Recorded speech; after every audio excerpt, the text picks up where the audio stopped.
사람이 만든 책보다 책이 만든 사람이 더 많습니다. 내비책방. 안녕하세요. 내비책방입니다. 오늘 소개해드릴 책은 아주 오래된 행복론입니다. 알랭 지음, 김정은 옮김. 세계 3대 행복론으로 꼽히는 알랭의 시대를 초월한 지혜.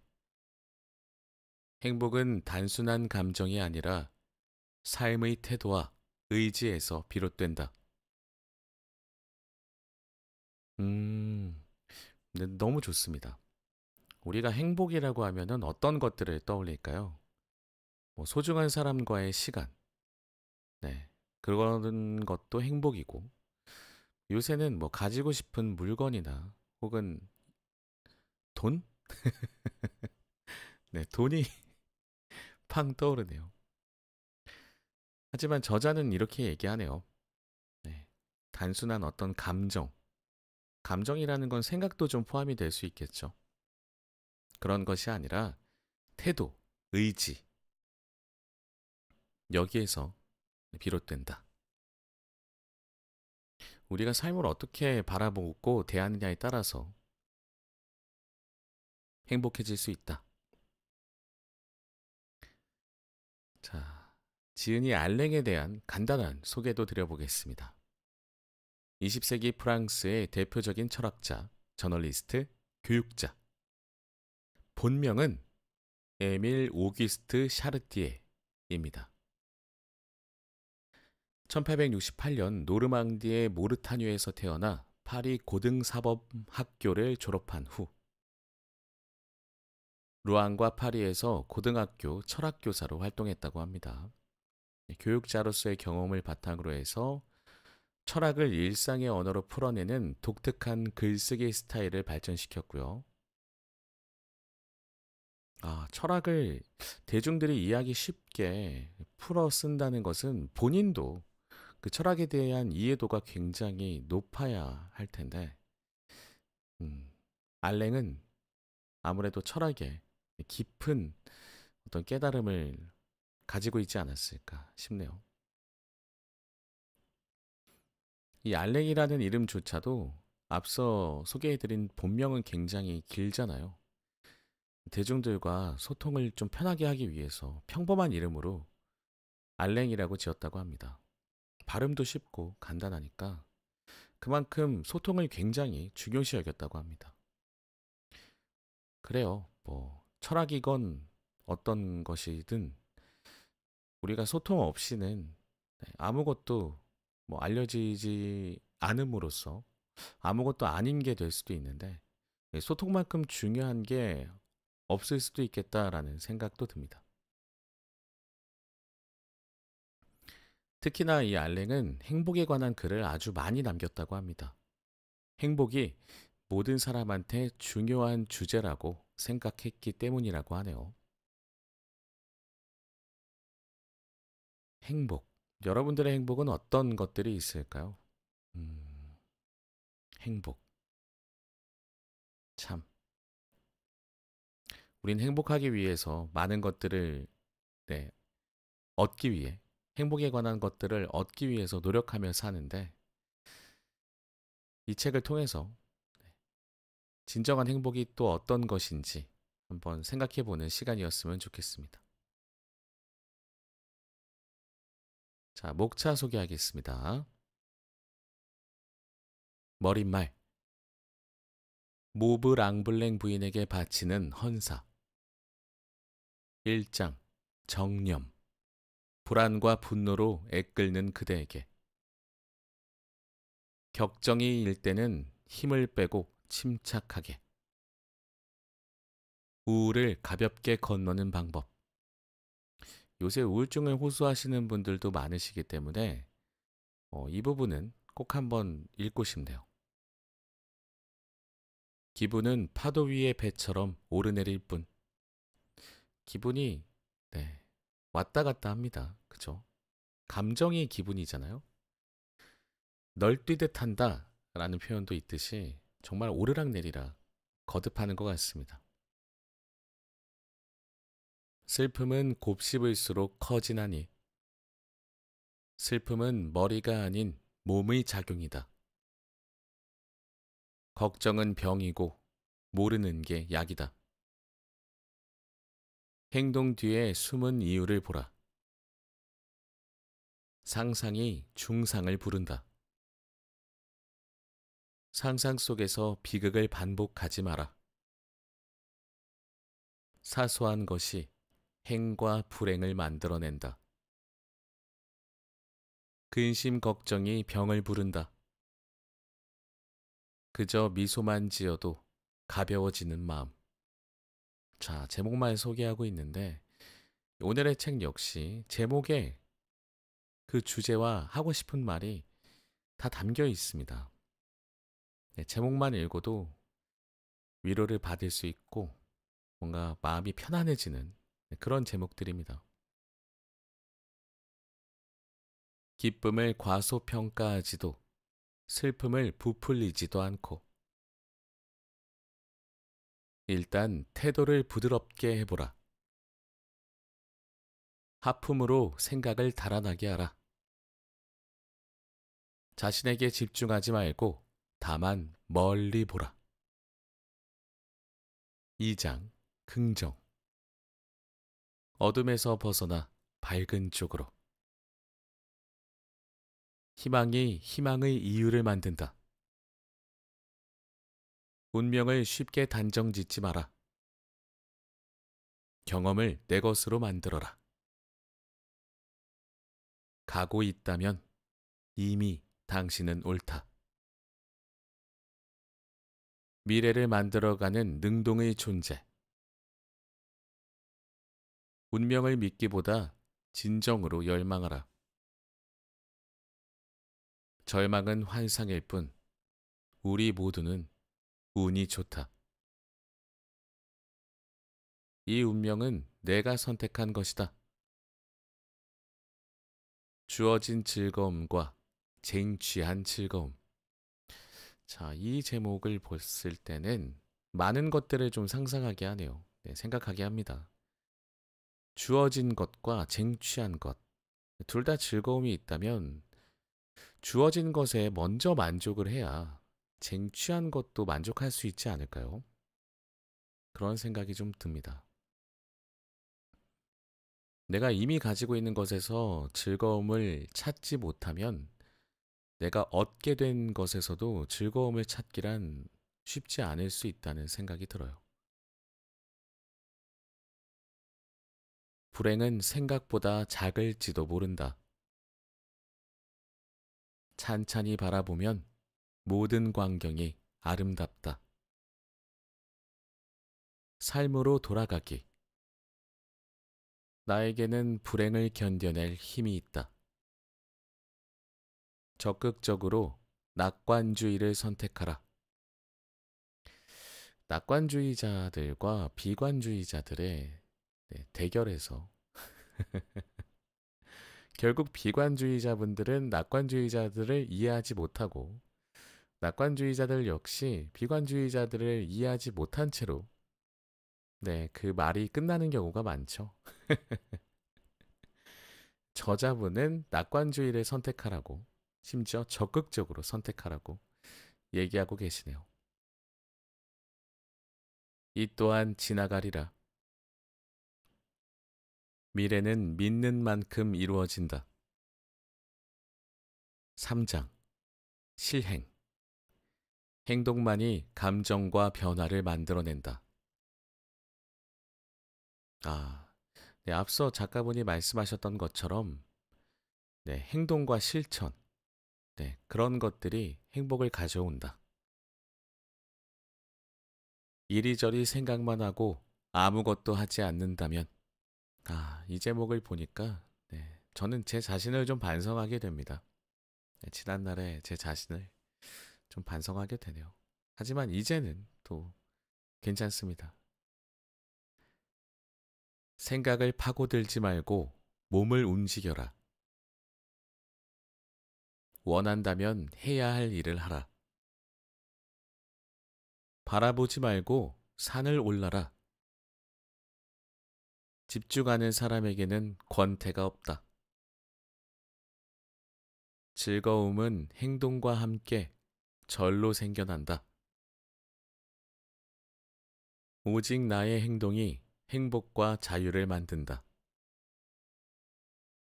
행동으로 기뻐하되 행동의 위력을 경계하라. 자, 맞아요. 행동을 하게 되면 무언가로부터 경험을 하게 되고 그 경험을 통해서 또 행복을, 자유를 찾을 수 있을 텐데 그 행동 하나하나에 조심해야 될 필요는 있겠죠. 항상 반복해서 말씀드립니다만 행동에서 남에게 피해를 입히는 행위는 절대로 하면 안 되겠죠. 지루한 왕보다 노동하는 농부가 낫다. 최고의 노동, 최악의 노동. 규율과 의식이 내적 평화를 선사한다. 유용한 노동은 휴식보다 즐겁다. 희망을 내려놓고 일단 시작하기.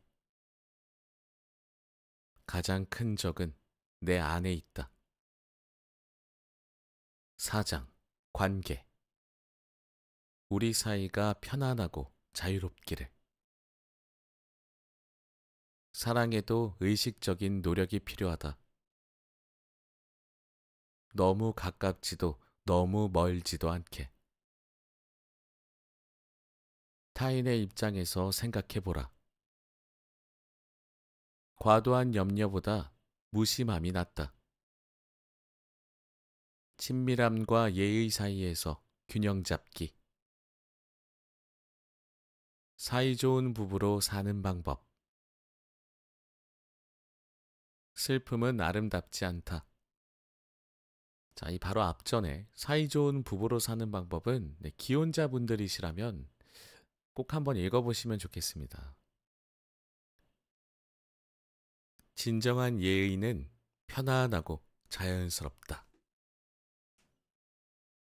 기쁨이 기쁨에게. 두 시인의 우정.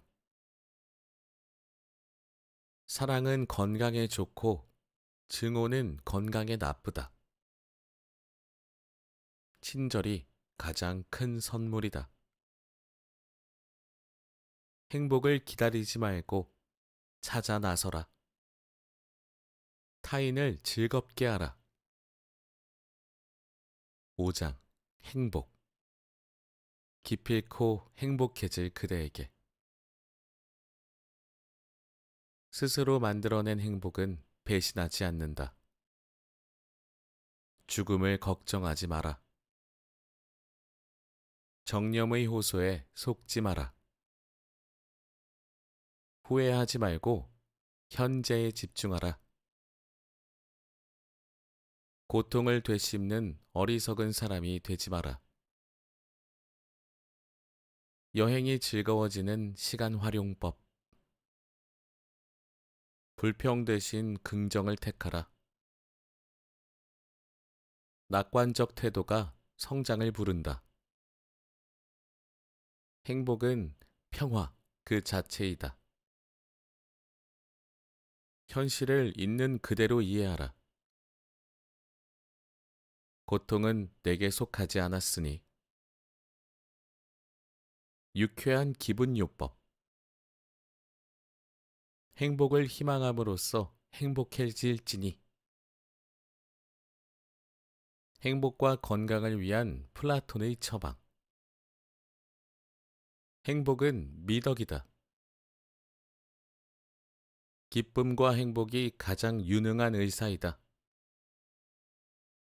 일상에서 행복해지는 법. 행복은 의무이다. 행복은 내 안에 있는 것. 자, 이렇게 제목이 좀 많았죠. 그만큼 글들이 한 가지의 주제를 가지고 길게 쓰여져 있기보다는 간편하게 많은 시간을 할애하지 않고도 여러분들이 편할 때 딱 한 제목씩 읽어보셔도 굉장히 좋을 것 같습니다. 분량이 많지 않기 때문에 각 제목마다의 분량이 많지 않기 때문에 편안하게 한 번씩 읽어보시면 좋겠어요. 그리고 행복에 관한 굉장히 다양한 부분에서 생각들을 많이 적어두신 것 같으니까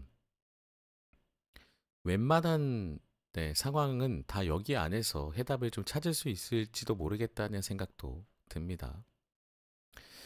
저는 이제 목차를 소개해드리면서 어떤 것을 소개하면 좋을까, 어떤 제목의 글을 소개하면 좋을까 하고 보고 있었는데 하나하나가 다 좋네요. 그래서 오늘은 자, 1장부터 우리가 5장까지 있잖아요. 각 장의 첫 번째 글들을 한번 소개하겠습니다.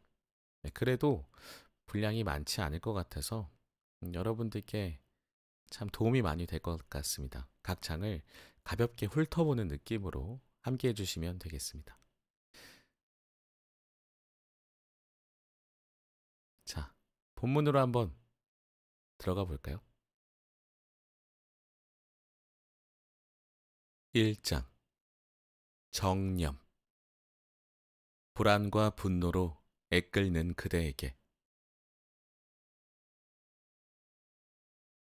인간은 정념을 피할 수 없다. 하지만 현명한 자는 영혼을 행복한 생각으로 채우기 때문에 부정적인 감정은 그 언저리에 조그맣게 존재할 뿐이다. 자, 여기서 정념은 감정에 따라서 일어나는 억누르기 힘든 생각을 의미한다고 합니다. 자, 첫 번째 장입니다. 격정이 일 때는 힘을 빼고 침착하게. 사례가 들리면 우리 몸 여기저기에서는 마치 경보가 울린 듯 일대 혼란이 벌어진다. 곳곳에서 근육이 당기고 심장까지 움찔한다. 일종의 경련이 일어난 것이다. 이럴 때 우리가 할 수 있는 일은 무엇일까? 이런 신체 반응을 꾹 참고 거스르기란 불가능하지 않을까? 철학가는 이 방면의 문외한이므로 그렇게 생각할 수도 있다. 그러나 체육교사나 펜신 선생님이라면 학생이 전 역부족이에요. 자꾸 힘이 들어가면서 온몸의 근육이 굳어요. 라고 말하면 웃음을 터뜨릴 것이다. 내가 아는 엄격한 선생님이 한 분 계신데 그분이었다면 여러분에게 양해를 구한 뒤 정신 차리라며 펜싱검으로 후려쳤을 것이다. 이성의 길을 열어주기 위해서이다. 잘 알려진 사실이지만 근육은 순종적인 개처럼 우리 생각을 따르게 되어 있다. 팔을 뻗으려고 생각하면 곧 팔을 뻗을 수 있다. 앞서 말한 경련이나 소란이 일어나는 주된 이유는 사례가 들렸을 때 무엇을 해야 할지 모르기 때문이다. 그런 상태에서 억지로 숨을 들이마시려 하면 균형은 더 흐트러진다. 그보다는 온몸에 힘을 빼고 목구멍에 잘못 걸린 침덩이를 배출해내야 한다. 모든 일이 다 그렇지만 두려움이라는 해로운 감정을 떨쳐내는 것이 중요하다. 기침 감기에도 비슷한 원리가 적용되지만 이 방법을 활용하는 사람은 드문 것 같다. 기침이 나올 때 사람들은 대체로 마치 격정이 치밀어 자신을 핥히듯이 콜록거리는데 피해를 보는 쪽은 자기 자신일 뿐이다. 그러면 진이 빠지고 신경이 곤두선다. 의사들은 기침에 대한 처방으로 사탕처럼 녹여먹는 약을 고안했다. 내 생각에 이 약의 역할은 자꾸 삼키게 만드는 것이다. 삼키기는 기침과 반대되는 강력한 기제로 기침보다 더 참기 힘들고 통제하기 어렵다. 삼킬 때 일어나는 경련은 기침할 때 일어나는 경련을 무력화한다. 이는 우는 아기 엎드려 놓는 원리와 같다. 그런데 기침의 첫 순간부터 그 극적인 면을 멈출 수 있다면 굳이 사탕 같은 약을 녹여 먹을 필요도 없지 않을까? 기침이 나오려 할 때 아무렇지 않은 듯 침착하게 평정을 유지한다면 신경질이 날 일은 애초부터 생겨나지 않을 것이다. 신경질이라는 이 단어는 생각할 거리를 던져준다. 언어의 지혜를 빌려 말하자면 이 단어는 가장 강렬한 정념을 가리키기에도 적절하다. 나는 화를 주체하지 못하는 사람이다. 기침이 나면 나는 대로 콜록거리는 사람이 별반 다르지 않다고 생각한다. 마찬가지로 두려움이란 육체에 느껴지는 불안이므로 신체 훈련을 통해 물리칠 수 있지만 우리는 이 방법을 잘 모른다. 정념의 흐름에 생각을 내맡긴 채 원초적인 열성에 사로잡혀 두려움이나 분노 속에서 허우적거리기만 한다면 앞서 말한 어떤 상황도 극복할 수 없다. 요컨대 우리는 정념 때문에 병을 키운다. 이는 체육의 본질을 깨치지 못한 사람의 운명이다. 고대 그리스인이 깨달았던 진정한 체육의 세계에서는 올바른 이성이 신체를 지배하고 움직인다. 물론 모든 움직임을 두고 하는 말은 아니다. 다만 흥분된 상태에서 나오는 행동이 몸의 자연스러운 반응을 방해하게 두면 안 된다는 뜻이다. 나는 우리 아이들에게 이것을 꼭 가르쳐야 한다고 생각한다. 인간이 진정으로 숭배해야 될 대상이라 할 만한 아름다운 신체 조각상들을 예로 삼아 보여주어도 좋겠다. 자, 신체를 통제하면 내 마음도 통제할 수 있다. 반대죠. 네, 반대였나요? 마음을 통제하면 신체를 통제할 수 있다. 서로 상관관계가 있지 않을까 싶습니다. 중요한 부분은 이것이었습니다. 근육은 순종적인 강아지처럼 우리의 생각을 따르게 되어 있다. 결국에는 생각이 더 먼저네요. 팔을 뻗으려고 생각하면 곧 팔을 뻗을 수 있는 것처럼. 그래서 격정이 일 때는 힘을 빼고 침착하게 정념, 감정에 따라서 일어나는 억누르기 힘든 생각을 정념이라고 합니다. 그것들을 잘 다스려야 합니다. 다음 장 한번 보겠습니다. 2장 긍정 어둠에서 벗어나 밝은 쪽으로 누구도 선택하지 않는다. 우리는 모두 그저 나아가고 있으며 모든 길은 다 옳다. 네, 이 부분은 마음에 듭니다. 모든 길이 다 옳다. 우리는 선택을 강요받는 세상에서 살고 있잖아요. 어떤 것을 하면 야, 너 왜 그랬어? 이게 더 좋지 않아? 뭐 여자분들 같은 경우에는 나 오늘 가방 샀어 라고 하면 야, 그거 조금만 더 보태면은 이거 살 수 있는데 더 좋은 거. 혹은 야, 그거 좀 있으면 세일하는데 그거 왜 샀어? 남자분들 같은 경우에는 야, 나 차 샀어 라고 하면 야, 그거 곧 있으면 할인 들어가. 거기다 좀만 더 보태면 야, 더 상위 기종 살 수 있는데 왜 이거 샀어?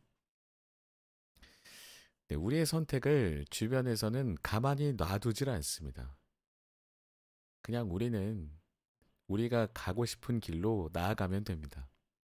그것을 인정해주고 응원해주는 사람과 함께 하시길 바랍니다. 물론 예외는 있겠죠. 정말 잘못된 길로 가거나 위험한 길로 가게 됐을 때에는 그것을 걱정해줘서 다른 선택을 하게끔 조언을 하고 참견을 하는 사람에게는 그 말을 따라가야 하겠죠.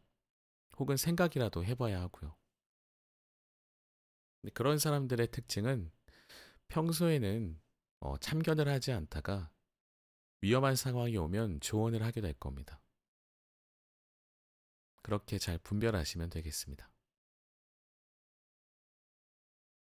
희망이 희망의 이유를 만든다. 자신을 쥐어뜯는 행위는 감정이 최고로 격앙된 단계이다. 그것은 불행을 자초하는 행위이며 자기 복수를 자기에게 저지르는 것이다. 어린아이는 처음에 이 방법을 사용한다. 아이는 울겠다고 운다. 화가 난다며 짜증을 내고 달래지지 않겠다고 다짐함으로써 조금 달래진다. 그러니까 삐진 것이다. 이런 경우 사람들은 자기가 사랑하는 이들을 괴롭혀 자신에게 이중으로 벌을 가한다. 자신을 혼내주기 위해 사랑하는 이들을 혼내준다. 모르는 것이 부끄러워서 다시는 책을 읽지 않겠다고 맹세한다. 고집 부리기를 고집한다. 분에 못 이겨 기침을 해댄다. 기억을 더듬어 상처를 찾는다. 혼자서 뾰족하게 나를 세운다. 비극을 연기하는 배우처럼 상처와 모욕을 주는 말을 자신에게 되풀이한다. 최악의 것이 진실이라는 원칙으로 모든 것을 생각한다. 나쁜 사람이 되기 위해 나쁜 사람처럼 행동한다. 성의 없이 도전하고 실패하면 이렇게 말한다. 이럴 줄 알았어. 재수가 없으려니. 짜증이 난 얼굴로 돌아다니고 남들을 지겨워한다. 남의 기분을 한껏 망쳐놓고 왜 자신을 싫어하는지 어이없어 한다. 화가 나서 잠을 청한다. 모든 즐거움을 의심한다. 매사에 시무룩한 표정을 지으며 매사에 반대하고 나선다. 불쾌하다며 불쾌해한다. 이런 상태에서 자신을 판단한다.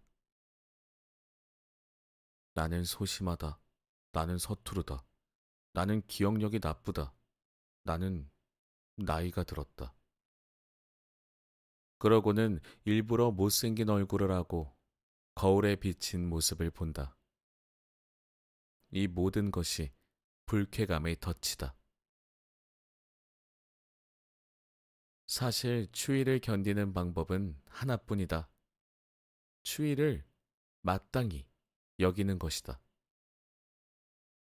기쁨에 통달한 스피노자의 말처럼 따뜻해져서 만족스러운 게 아니라 만족스러워서 따뜻해진 것이다. 마찬가지로 우리는 언제나 이렇게 생각해야 한다. 나는 성공했기 때문에 만족하는 것이 아니라 만족하기 때문에 성공한 것이다.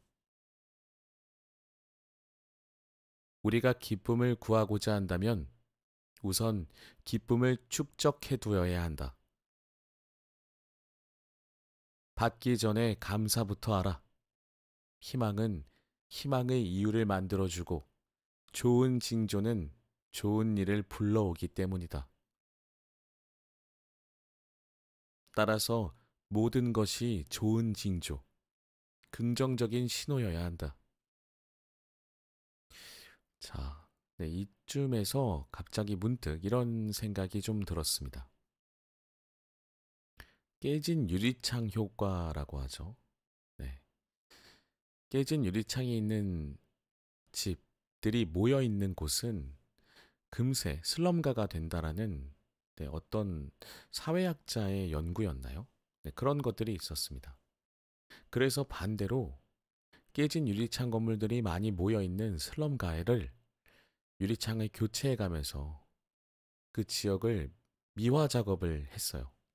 그랬더니 슬럼가에서 탈바꿈되어서 사람들이 깨끗한 거리를 계속 유지하고 그 안에서 어떤 범죄라든지 이런 것들이 많이 줄어들었다고 합니다.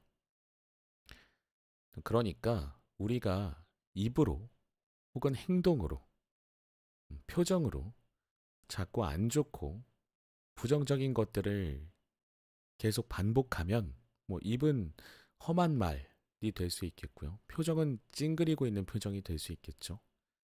행동도 마찬가지겠고요. 그렇게 되면 내 자신을 망칠 수밖에 없다는 것입니다. 우리는 꼭 기억하고 긍정적인 행동, 몸가짐, 마음가짐을 했으면 좋겠습니다. 철학자 에픽테토스는 이렇게 말했다. 까마귀의 울음소리도 그대의 마음에 따라 좋은 징조가 될 수 있다. 단순히 만사에서 기쁨을 찾아야 한다는 말이 아니다. 밝은 희망은 앞으로의 일에 변화를 주기 때문에 모든 것을 현실의 기쁨으로 만든다는 의미이다.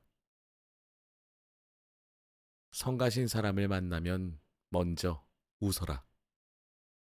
잠을 자고 싶으면 잘 수 있다고 믿어라. 요컨대 누구나 이 세상에서 만나는 가장 무서운 적은 바로 자기 자신이다. 와, 이 부분도 네, 밑줄을 좀 긋겠습니다.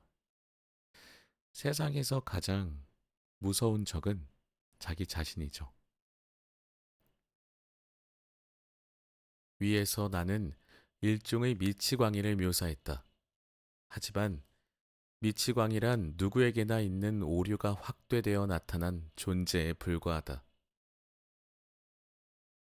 불쾌감을 나타내는 아주 작고 사소한 행동에도 피해망상이 압축되어 있다.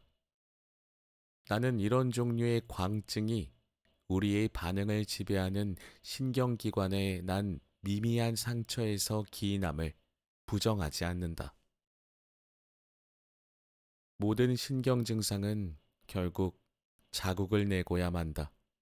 다만 나는 미치광이들에게서 우리가 배울 점은 무엇인지 생각해 볼 뿐이다.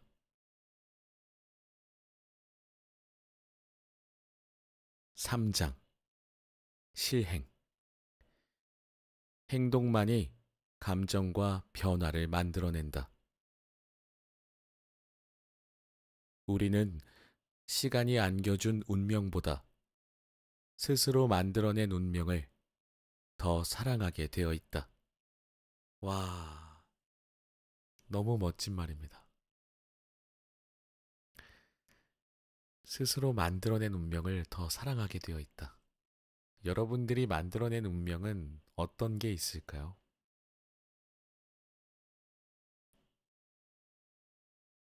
이리저리 생각만 하고 아무것도 하지 않는다면, 정치가의 사망 소식이 들리면 우리는 죽음에 대하여 명상해 보게 된다. 돌연히 신학자가 된 사람들이 여기저기에서 죽음을 논한다. 누구나 자기 자신에 대해 그리고 죽음이라는 공통의 조건에 대해 생각한다. 그러나 이러한 생각 자체에는 대상이 없다. 우리는 자신을 살아있는 존재로밖에 생각할 수 없기 때문이다. 그래서 마음이 초조해진다. 이 추상적이고 아무 형태도 없는 위협 앞에서 우리는 어찌할 바를 모른다. 데카르트는 우유부단이 최대의 악이라고 했다. 그런데 그 속에 속수무책으로 던져진 것이다. 차라리 목을 매 죽으려는 이들의 형편이 좀 더 낫다고 볼 수 있다. 그들은 못과 밧줄을 선택했으니 말이다. 뛰어내리는 마지막 순간까지 모든 것이 자기 의지대로다. 그런데 아주 건강한 사람이 죽음이라는 막연한 위험을 생각하며 앉아 있는 것은 우스운 일이다. 통제를 벗어나 한도 끝도 없이 퍼지는 이 순간적인 마음의 동요는 적나라하게 드러난 정념이다. 자, 정념은 다시 한번 말씀드리겠습니다. 갑자기 일어나는 감정의 변화들을 정념이라고 합니다. 갑자기 일어나는 감정입니다. 휩쓸리면 안 되겠습니다. 달리 더 나은 대안이 없다면 카드놀이라도 해야 한다. 이는 적극적으로 생각하는 사람에게 다행스럽게도 명확히 정의된 문제, 결정해야 할 사항, 정해진 기한 등을 제공한다. 인간은 죽음을 찾아 거기에 도전한다. 할 일이 없는 사람들은 초조함 때문에 상당히 호전적이 된다. 이는 그들이 죽고 싶어서가 아니라 오히려 살고 싶어 하기 때문이다. 그리고 전쟁의 진짜 원인도 소수의 권태 때문임이 분명하다. 그들은 카드놀이처럼 명확하고 제한된 위험을 바란다. 손을 놀려 일하는 사람들이 평화적인 것은 우연이 아니다. 그들은 매 순간 승리하고 있기 때문이다. 그들의 삶은 충만하며 긍정적이다. 그들은 멈추지 않고 죽음을 이겨내고 있다. 이것이야말로 죽음을 생각하는 참된 방법이다. 전장에서 병사들의 마음을 사로잡는 것은 죽을지도 모른다는 추상적인 조건이 아니라 이런저런 구체적인 위험이다. 변증법 신학에 대한 유일한 치료법은 전쟁일지도 모른다. 형체 없는 그림자를 논하는 자들은 언제나 우리를 전쟁으로 이끈다. 이 세상에서 두려움을 치유할 수 있는 것은 현실의 위험밖에 없기 때문이다. 와, 이 부분도 좀 밑줄을 그어보도록 하겠습니다. 형체 없는 그림자를 논하는 것. 이것은 막연한 어떤 사상가들이라고 해야 될까요? 이 사람들이 세상을 혼란과 전쟁으로 이끈다는 얘기 같습니다. 뭐 아무런 논리도 없고, 그러니까 형체가 없다는 건 꼭 눈에 보이고 안 보이고가 아니라 뭐 논리나 근거 없이 얘기하는 사람들도 이 안에 포함시킬 수 있지 않을까 싶은데요. 제 생각입니다. 병에 걸리면 병에 걸릴까봐 두려운 마음은 치유된다. 아, 이게 무슨 말인가 했습니다. 그렇네요. 병에 걸려버리면, 아, 나 병 걸리면 어떡하지? 하는 두려운 마음은 치유가 됩니다. 와, 우리의 적은 언제나 상상의 산물이다. 자, 이런 생각을 우리가 갖고 있다면, 이런 사실을 알고 있다면, 두려워서 하지 못할 일은 없겠죠. 네. 그 일이 일어나더라도 그 두려움은 사라져 있을 겁니다. 이미 안 좋은 상황이 되어버렸으니까. 이렇게 생각하면 못할 일이 없네요. 자, 지금까지 읽으면서 가장 머리가 띵해지는 그런 문장이었습니다. 상상 속에서는 내 손에 잡히는 것이 아무것도 없다. 이런저런 가정에 대해서 무슨 대책을 세울 수 있겠는가? 예를 들어, 어떤 사람이 파산하게 되었다. 그러면 그에게는 당장 해야 할 일들이 줄줄이 이어지고 그것들을 바쁘게 처리해야 한다. 이렇게 해서 그는 자신의 생활만은 지켜낼 수 있다. 반면 일어날지도 모르는 혁명이나 환율 급등, 주식 가치 하락 등을 상상하면서 자신이 파산할까봐 또 가난해질까봐 염려하는 사람은 무엇을 할 수 있을까? 무엇을 바랄 수 있을까? 네. 저자분께서는 네. 안 좋아질까봐, 주식이 파산할까봐, 가난해질까봐 걱정해서는 걱정만 해서는 아무것도 네, 이룰 수 없다라고 하시는데 네, 현재 한국의 주식은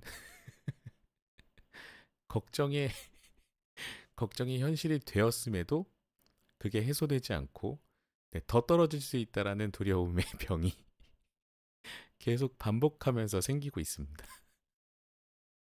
이건 어떻게 치료하면 좋을까요? 농담입니다. 가능성은 무엇에나 열려 있으므로 어떤 생각이 떠오르면 금세 반대되는 생각이 그것을 부정해버린다.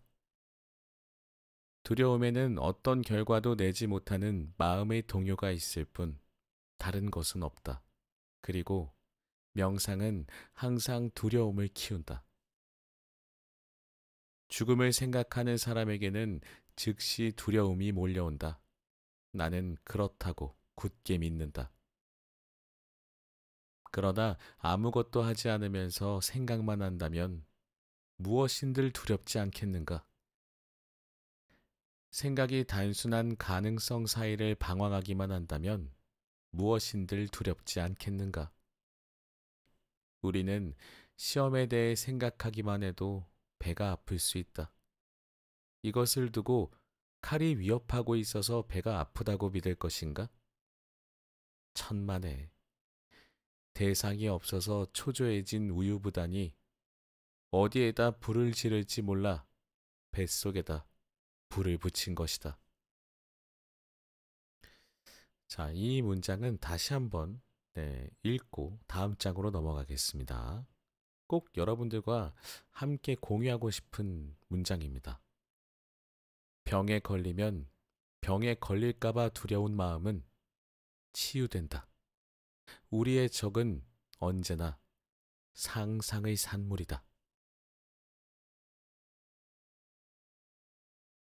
4장 관계 우리 사이가 편안하고 자유롭기를 타인의 삶을 돕고 자신의 삶도 돕는 것 그것이 진정한 자비이다. 친절은 기쁨이다. 사랑은 기쁨이다. 사랑에도 의식적인 노력이 필요하다. 평탄한 결혼 생활은 있지만 특별히 좋은 결혼 생활은 없다. 라 브리에르의 말이었던 것으로 생각된다. 우리는 이런 가짜 모럴리스트들이 만들어 놓은 늪에서 빠져나와야 한다.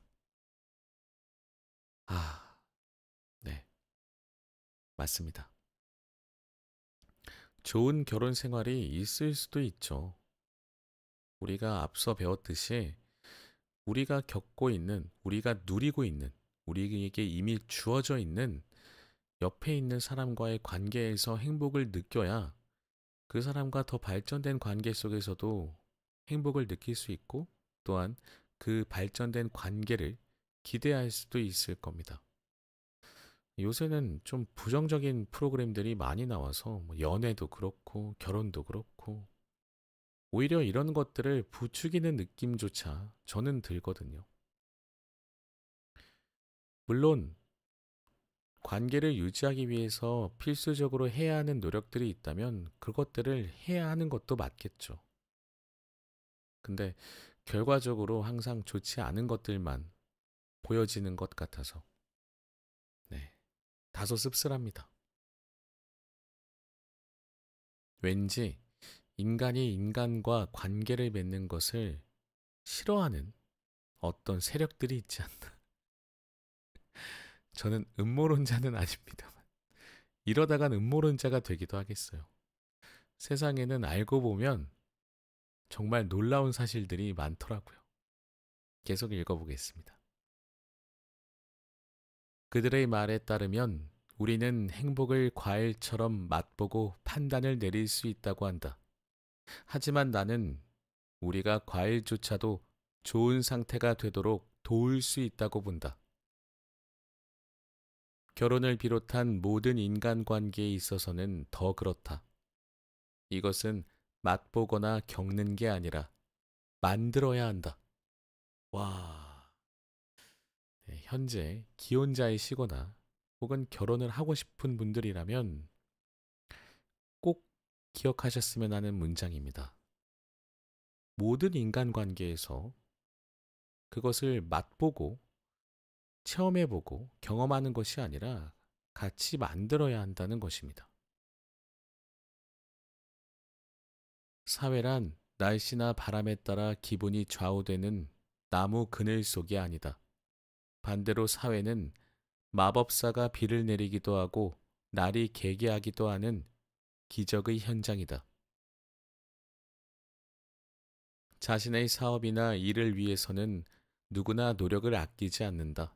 그런데 가정에서 행복하게 지내기 위해서는 아무것도 하지 않는다.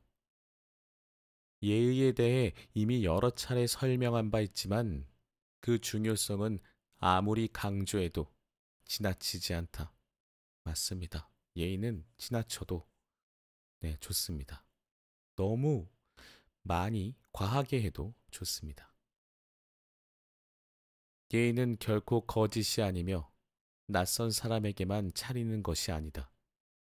진실하고 소중한 감정을 공유하는 사이일수록 더 많은 예의가 필요하다. 지옥에나 떨어져라 하고 욕을 한 상인은 자기 생각을 털어놓았다고 믿을 것이다.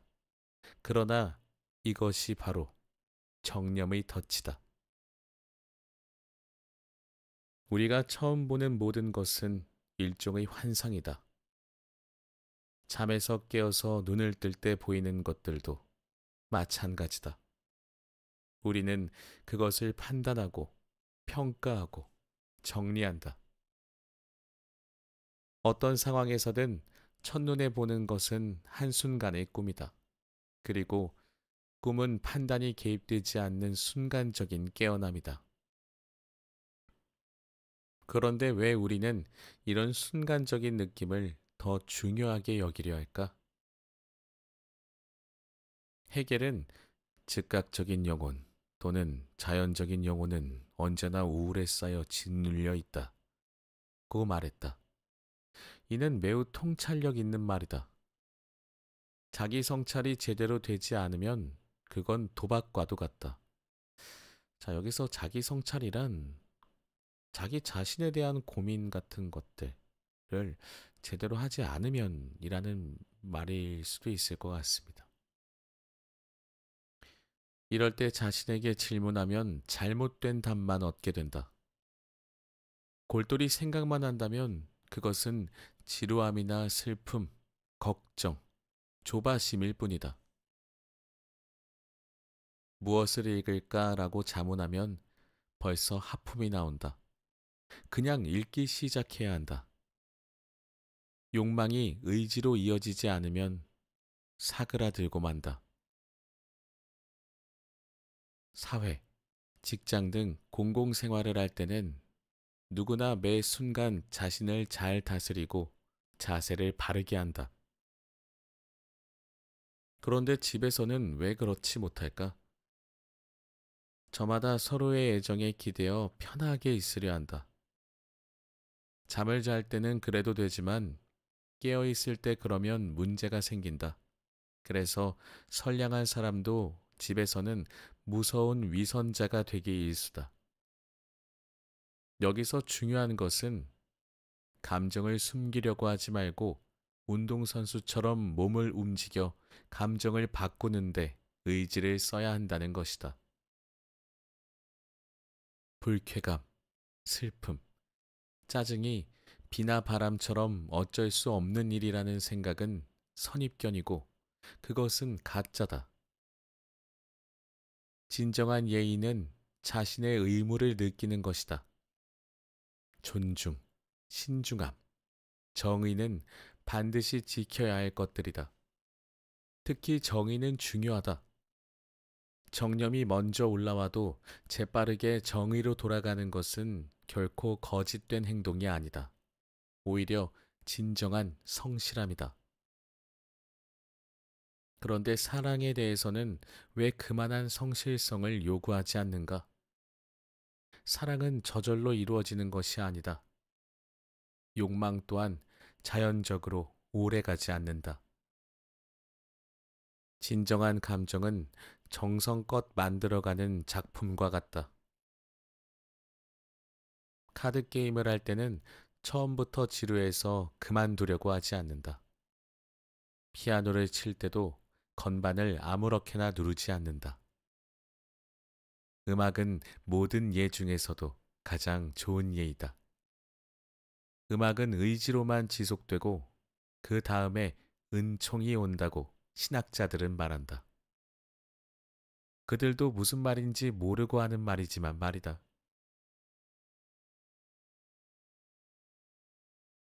5장 행복 기필코 행복해질 그대에게 누구나 살아있는 사람들을 찾고자 한다. 스스로 만족하고 자기가 만족하고 있음을 보이는 사람들 말이다. 스스로 만들어낸 행복은 배신하지 않는다. 주어진 대로 견디지 않고 스스로 행동하는 것이 행복감의 근원이다. 그런데 사탕을 먹으면 녹기를 기다리는 것 외에는 달리 할 일이 없어도 소소하게 즐겁다. 그래서 많은 사람이 이런 식으로 행복을 찾다가 낭패를 본다. 노래는 절대로 부르지 않으면서 듣기만 한다면 음악이 주는 기쁨을 제대로 느끼지 못한다.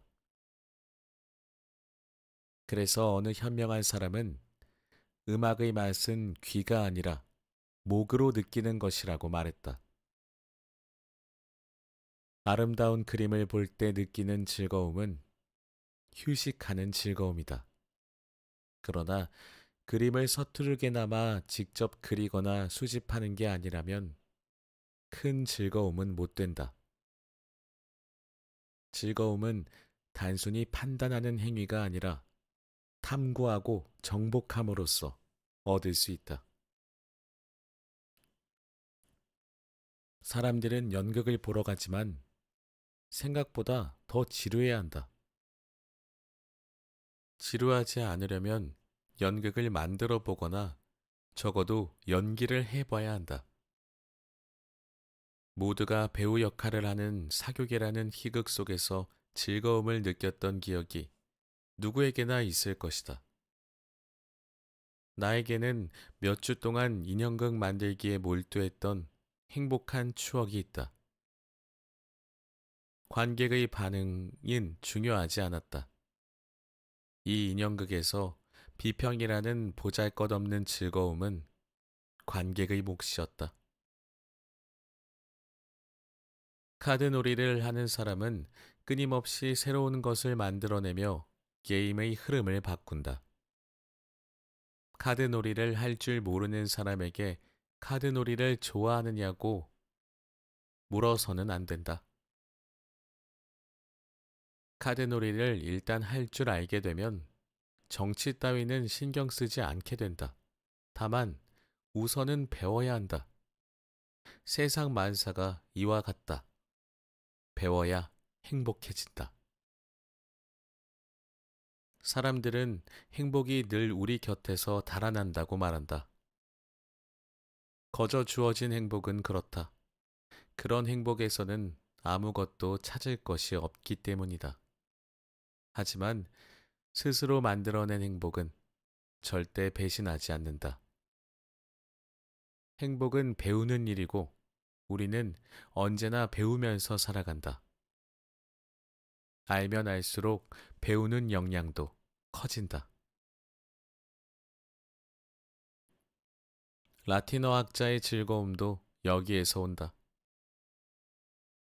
그 즐거움에는 끝이 없으며 실력이 향상됨에 따라 더 커진다.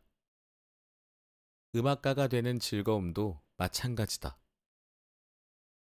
아리스토텔레스는 참된 음악가는 음악에서 즐거움을 얻고 참된 정치인은 정치에서 즐거움을 얻는다. 라는 놀라운 말을 남겼다. 그는 또 즐거움은 권력의 표시다라고 말했다. 모든 행동에 있어서 스스로 만들어낸 즐거움은 우리가 진정으로 향상되었다는 표시이다. 이로부터 노동만이 유일하게 달콤하며 그 자체로 완벽함을 알 수 있다. 여기서 노동이란 권력의 결과이자 원천인 자유로운 노동을 말한다. 다시 말하지만 주어진 대로 견디지 않고 스스로 행동해야 한다. 자, 우리가 노동이라고 하면은 돈을 벌기 위한 것을 노동이라고 생각하실 수도 있는데 우리는 돈을 벌기 위해서 그 시간을 견디면서 돈을 벌고 있는 분들이 많으실 줄로 압니다. 네, 제가 만나본 분들 중에서 진정으로 본인의 일을 즐기면서 하시는 분들은 손에 꼽더라고요. 여러분들은 네, 스스로 즐기면서 노동을 하시기를 바랍니다. 견디지 않고 스스로 자발적으로 하게 되면 즐거움을 찾을 수 있다고 하니까요. 석공들이 시간 가는 줄 모르고 작은 집을 짓는 모습을 본 적이 있을 것이다. 그들이 돌을 하나하나 고르는 것을 눈여겨보아야 한다. 이런 즐거움은 어느 직업에나 존재한다. 노동자들은 언제나 무엇을 만들고 배우기 때문이다. 그러나 기계적인 완벽함은 지루함을 가져온다. 더구나 직공이 자신이 만드는 것에 대한 어떤 권한도 없이 계속 다음 것을 만들어야 한다면 소유권도 없고 직접 사용해서 개선점을 찾을 기회도 없이 이 일을 반복해야 한다면 큰 혼란이 온다. 반면 농부는 일이 계속 유기적으로 연결되고 오늘 한 일이 내일 일의 밑거름이 되어 즐겁다. 그는 자유롭고 주체적이다. 사람들은 상당한 고통을 대가로 지불해야 하는 이런 행복을 부정하고 쉽게 주어지는 행복을 맛보고 싶다는 잘못된 생각을 한다. 철학자 디오게네스가 말했듯이 고통이야말로 좋은 것이건만 정신은 이 모순을 받아들이기를 거부한다. 하지만 극복해야만 한다. 그리고 여기에서도 한 번 더 이러한 고통을 성찰하는 즐거움을 찾아야 한다. 네, 제 목 상태를 보셨겠지만 저도 목이 계속 책을 읽다 보면 좀 고통스럽습니다. 하지만 즐겁습니다. 방금 전에 소리 들으셨죠? 이제 1시간 정도 책을 읽고 나면 목이 좀 잠깁니다. 여러분들도 네, 고통 속에서 행복을 찾을 수 있기를. 제가 아까 상상했던 네, 그 해석은 좀 네, 틀린 해석이었을 수 있네요. 네, 주어진 것만 네, 행복으로 맛보고 싶다는 잘못된 생각을 한다고 네, 저자분은 말씀하셨는데 저는 아까 네, 주어지는 것에서도 행복을 느껴야 하고 그러고 나면 네, 쟁취하면서 느끼는 행복도 있을 것이다 라고 말씀을 드렸었습니다.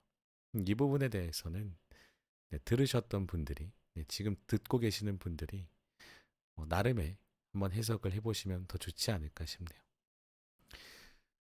이 책 너무 좋습니다. 지금 제가 천천히 읽어봤는데 읽으면서도 너무 재밌었고 뜻깊었고 더 읽고 싶어지는 책입니다.